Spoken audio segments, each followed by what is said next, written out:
Dopamine Detox. A trending challenge which multiple YouTubers have tried in the past, where you rid yourself of every mildly negative habit in your life. Why would you want to do such a thing? Well, dopamine, the chemical in your brain that makes you feel good when you do something enjoyable or fulfilling. Now, it may seem like generally an important feeling to have in your body, but it can also cause addiction. And it is essentially the root cause of all your bad habits. Unfortunately, large corporations take advantage of this neurological feeling by putting it on steroids through things such as social media, junk food, and video games. So you're in an endless cycle of constant stimulation where you keep coming back for more. And you can break from this through a dopamine detox. So for the next 7 days, I'm going to follow a fixed set of rules to stop myself from doing bad habits that exert large loads of dopamine, so I can fix my dopamine receptors and find more enjoyment in the little things around me. Here are the rules. No going on my phone unless it's necessary. No watching any Netflix or YouTube unless it's productive or educational. However, I'm only allowed to watch it while working out or it's supporting a task I'm doing. No snacks. I can only eat breakfast, lunch, and dinner. No video games, including mobile games. No music. And I have to go to bed at 9. This is day 1 of my dopamine detox.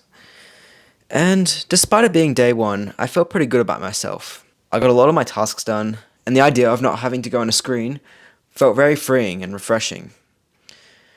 Now, of course, this is still day 1, so the challenge is still yet to come. Because the biggest challenge is sustaining the streak. So we'll see if I can still stay strong for the next few days. So I guess we'll find out.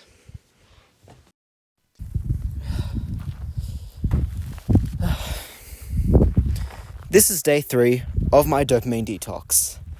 And, I decided to go out a bit, go significantly far to a lookout. And you can actually see the city from here, which is pretty cool. I mean, you can't really see it on the camera, and it's kind of hard to see even in person because the cloud's kind of blocking it. But it's still quite extraordinary that all the way up in the mountains, I can see the city in the distance. That's nuts. I did this challenge in the past, and it didn't really work out. Mainly because I didn't have a system. Now I've made a foolproof system so that I prevent myself from falling into bad habits. One of them being actually going out on the bike ride.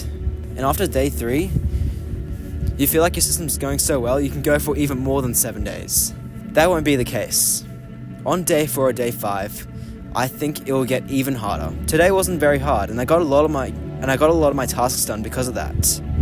Because I wasn't procrastinating, I wasn't falling victim to my mind, and it was all a very decent day.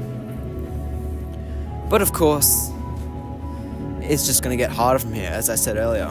So, as I look out into the view, I'll just remember that I'm doing this for you guys. And in the end, it's a transition process to a new lifestyle. So I'll see you in day 4. Amidst the dopamine detox, you can take this as an opportunity to build new habits while breaking bad ones. Permanently. For good. And recently I've been reading this book called Atomic Habits. And it delves into detail on the nature behind how habits are built. And it breaks building a habit down into 4 simple steps.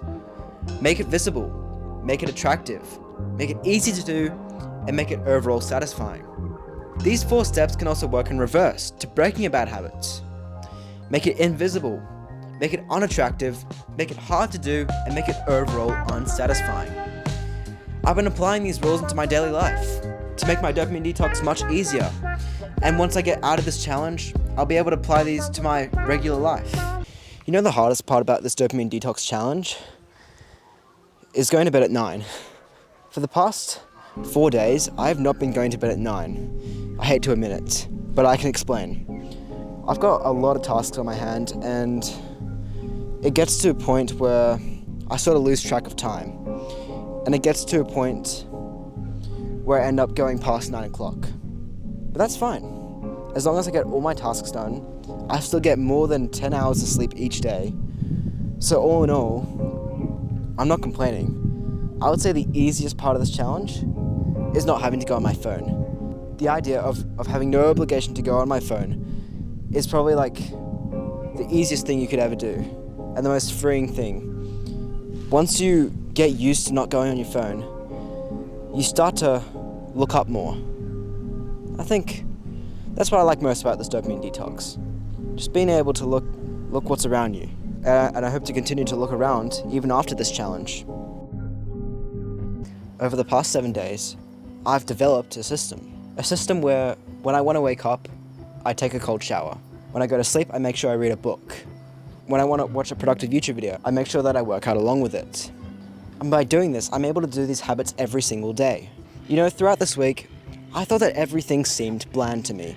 Since I wasn't doing any dopamine exerting activities and just studying, I felt that I wasn't receiving my optimum dopamine, thus making everything feel bland. But you know what? I was wrong.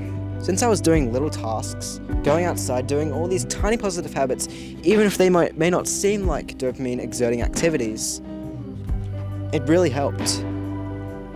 And I feel like right now, I'm more aware of the environment around me. I'm more present in the moment that I'm in currently, and I feel like I can dominate any activity more than I could have in the past. Now, I may be feeling a bit sentimental, maybe exaggerating a bit, but honestly, it's the truth. Dopamine detox does work. That's foolproof. Of course, you can't take my word for it, you have to try it out for yourself. But one piece of advice: if you go back to your old routine, this whole challenge would be for nothing. You should learn to alter your lifestyle after this challenge, because after all, it does enlighten you, it does make you feel better. So those are my final conclusions for this challenge. So I guess, thanks for watching. I'm sorry if you can't see my face. It's getting a bit dark. Should have come here a bit earlier, but oh well. Please subscribe. Maybe watch a recommended video. Not my piano video, that was purely for views. And never thought I'd be finishing this video. Thought I wouldn't make it. But I'll see you later.